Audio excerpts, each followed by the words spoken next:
ഹരേ കൃഷ്ണ. എല്ലാവർക്കും മാധവത്തിലേക്ക് സ്വാഗതം. ഇന്ന് വളരെ വിശേഷപ്പെട്ട ഒരു കാര്യമാണ് നമ്മൾ സംസാരിക്കുന്നത്.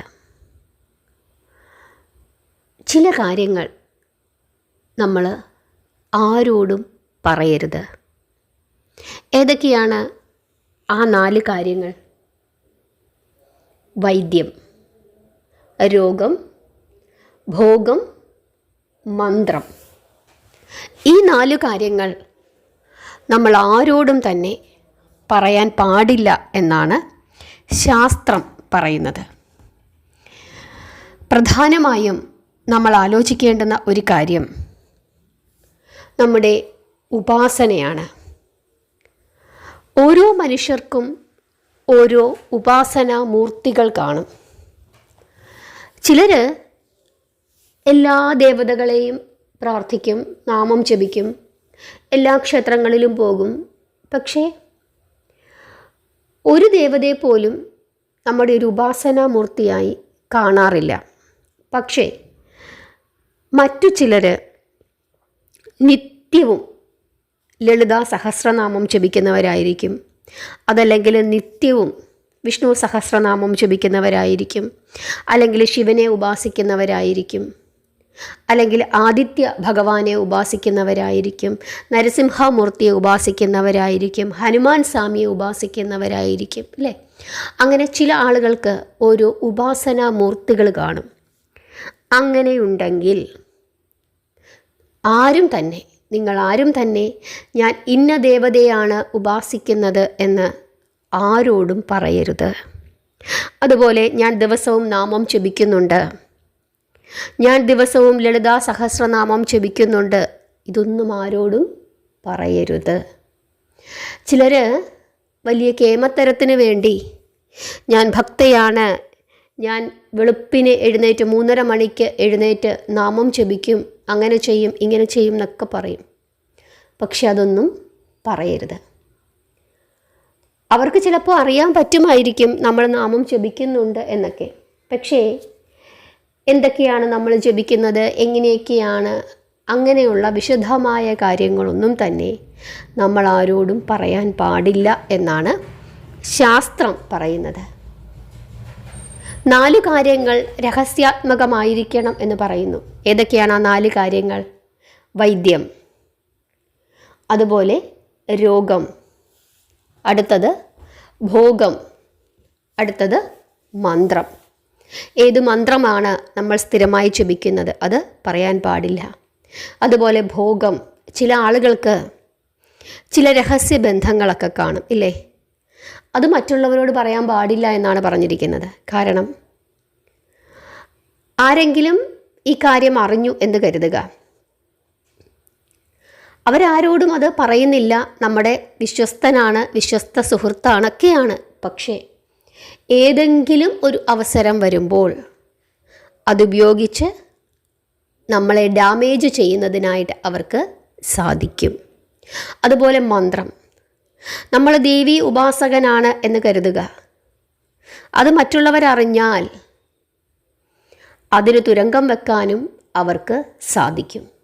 അതുപോലെ രോഗം, നമുക്ക് ഇന്ന രോഗങ്ങളുണ്ട് എന്നൊക്കെ നമ്മൾ മറ്റുള്ളവരോട് പറഞ്ഞു നടന്നാൽ മറ്റുള്ളവർ നമ്മൾ ആ രോഗിയാണ് എന്ന് പറഞ്ഞ് നമ്മളെ താഴ്ത്തിക്കെട്ടാൻ പല സമയങ്ങളിലും ശ്രമിക്കും. അതുപോലെ വൈദ്യം, ഇന്ന മരുന്നാണ് കഴിക്കുന്നത്, അങ്ങനെയൊക്കെ നമ്മൾ വളരെ വിശദമായി തന്നെ എല്ലാവരോടും പറഞ്ഞു നടന്നാൽ അതിന് വേണ്ടത്ര ഫലം ലഭിക്കുകയില്ല എന്നും ശാസ്ത്രം പറയുന്നു. അതുകൊണ്ട് ഈ 4 കാര്യങ്ങൾ, വൈദ്യം, രോഗം, ഭോഗം, മന്ത്രം, ഈ 4 കാര്യങ്ങളും രഹസ്യമായി സൂക്ഷിക്കണം എന്നാണ് പറഞ്ഞിരിക്കുന്നത്. അതുപോലെ നിങ്ങളെല്ലാവരും തന്നെ ഒരു ഉപാസനാമൂർത്തിയെ ഇതുവരെ നിങ്ങൾ കണ്ടെത്തിയില്ല എങ്കിൽ അങ്ങനെ ഒരു ഉപാസനാമൂർത്തിയെ നിങ്ങൾ കണ്ടെത്തണം. ആ ദേവതയെ നിങ്ങൾ സ്ഥിരമായി പ്രാർത്ഥിക്കണം. ആ ദേവതയുടെ നാമങ്ങൾ നിങ്ങൾ ജപിക്കണം. അതിൽ യാതൊരു വിട്ടുവീഴ്ചയും ചെയ്യാൻ പാടില്ല. പ്രത്യേകിച്ച് ദേവി ഉപാസകരാണെങ്കിൽ നിത്യവും ലളിതാ സഹസ്രനാമം ജപിക്കുക, ഭഗവതിയുടെ കഥകൾ കേൾക്കുക, ഭഗവതിയെപ്പറ്റി ചിന്തിക്കുക, ഭഗവതിയുടെ ഓരോ വാക്കുകളും ഭഗവതി പറഞ്ഞു തന്ന കാര്യങ്ങളുമൊക്കെ നിങ്ങൾ നിങ്ങളുടെ ജീവിതത്തിൽ പ്രാവർത്തികമാക്കാൻ ശ്രമിക്കുക. ഭഗവതി എന്നെ സംരക്ഷിക്കും എന്നുള്ള ബോധം മനസ്സിൽ ഉറപ്പിക്കുക. കാരണം നിങ്ങൾ അങ്ങനെ ഉപാസിച്ച് കുറച്ചു കാലം കഴിയുമ്പോൾ നിങ്ങൾക്ക് തന്നെ നിങ്ങൾക്കുണ്ടാകുന്ന ഒരു മാറ്റം മനസ്സിലാക്കാനായിട്ട് സാധിക്കും. നിങ്ങൾ കണ്ടിട്ടുണ്ടോ, വലിയ വലിയ ആളുകൾ അവരെന്തൊക്കെ ചെയ്യുന്നു, അവരെങ്ങനെയൊക്കെ പ്രവർത്തിക്കുന്നു, ഇതൊന്നും നമുക്കറിഞ്ഞുകൂടാ. പക്ഷേ അവരടുത്തേക്ക് വരുമ്പോൾ അല്ലെങ്കിൽ അവരെ നമുക്ക് കാണുമ്പോൾ ഇങ്ങനെ നോക്കി നിൽക്കാനായിട്ട് തോന്നും. ഒരു വലിയ തേജസ് അവർക്കുണ്ടാകുന്നതായിട്ട് നമുക്ക് കാണാനായിട്ട് സാധിക്കും. അവരൊക്കെ ഉപാസകരാണ്. ആരെയെങ്കിലുമൊക്കെ അവർ ഉപാസിക്കുന്നുണ്ടാകും, പക്ഷേ അതവർ പുറത്ത് പറയുന്നില്ല എന്നുള്ളത് മാത്രമേ ഉള്ളൂ. അവരുടെ ജീവിത ചര്യ അതനുസരിച്ചിട്ട് മാറ്റപ്പെടും. നിത്യവും മുടങ്ങാതെ ഏത് ദേവതയാണോ നിങ്ങൾ ഉപാസിക്കുന്നത് ആ ഉപാസനാമൂർത്തിക്ക് വേണ്ട കാര്യങ്ങൾ ചെയ്യുക.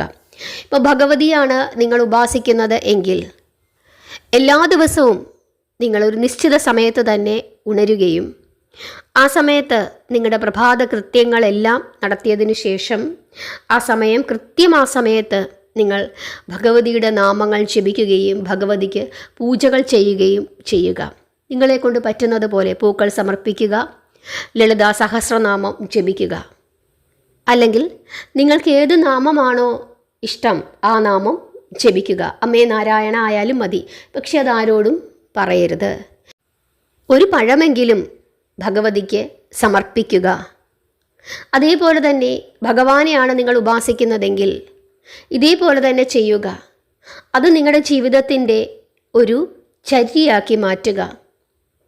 എപ്പോഴും നിങ്ങളുടെ ഉപാസനാമൂർത്തിയെപ്പറ്റി ഓർക്കുക. അവർ നമ്മളെ സംരക്ഷിക്കും എന്നുള്ള ആ ഒരു ദൃഢമായ വിശ്വാസം നിങ്ങൾ വെച്ചു പുലർത്തുക. മാറ്റങ്ങൾ ഉണ്ടാകും.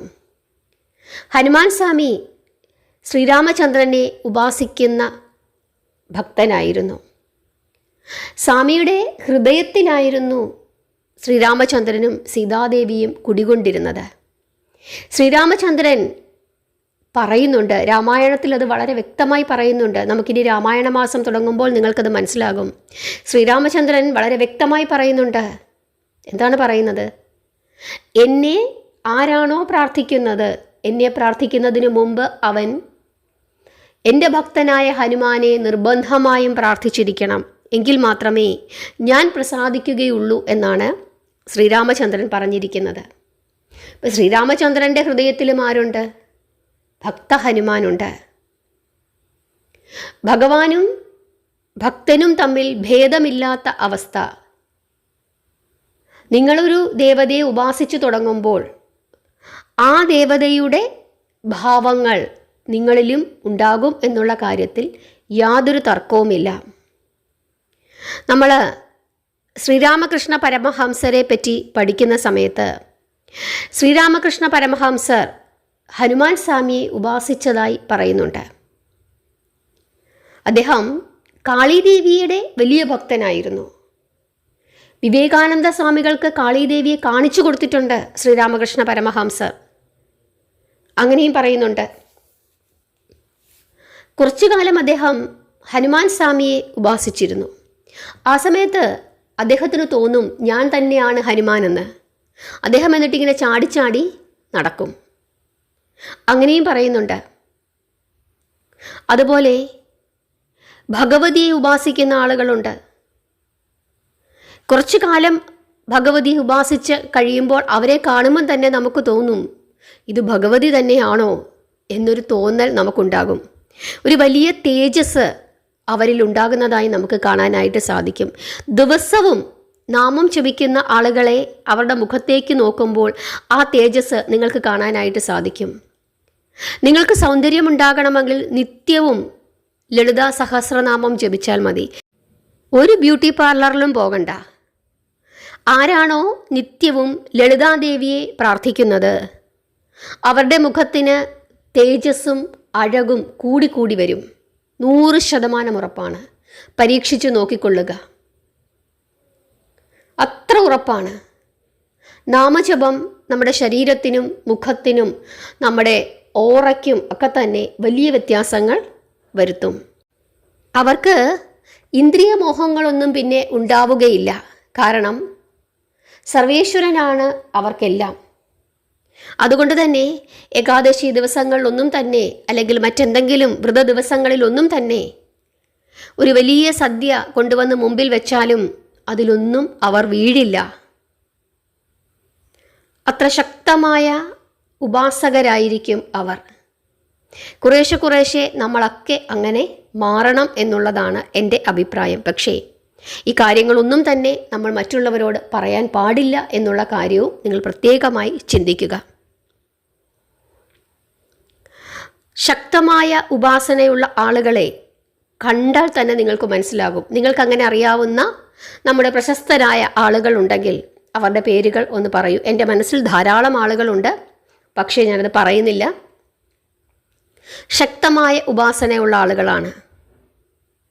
ഒരു വലിയ തേജസ്സാണ് അവരുടെ മുഖത്തേക്ക് നോക്കുമ്പോൾ നമുക്കുണ്ടാകുന്നത്. അവർ പണിയെടുക്കുന്ന മേഖലകളിൽ വലിയ വിജയങ്ങൾ കൈവരിക്കുന്നതായി നമുക്ക് കാണാനായിട്ട് സാധിക്കും. ജീവിതത്തിൽ ഉന്നത സ്ഥാനങ്ങളിലേക്ക് അവരെത്തുന്നതായി നമുക്ക് കാണാൻ സാധിക്കും.